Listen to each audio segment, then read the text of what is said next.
সূত্রটা আমরা কি পেলাম, sec θ ইকুয়াল 1/cos θ। দেখো কিভাবে বিপরীত।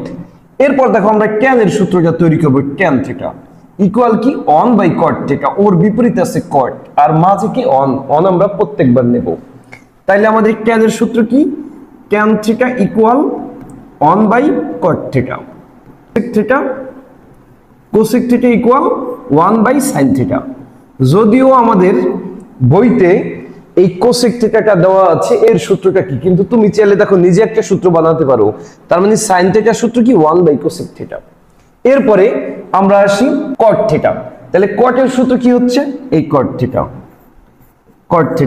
তাহলে cot এর বিপরীত আবার কি, এই tan। তাহলে আমাদের কি দাঁড়ালো 1/tan θ। তাহলে দেখো আমরা বিপরীত দিয়ে কতগুলো সূত্র পেয়ে গেলাম। Audio Jungle।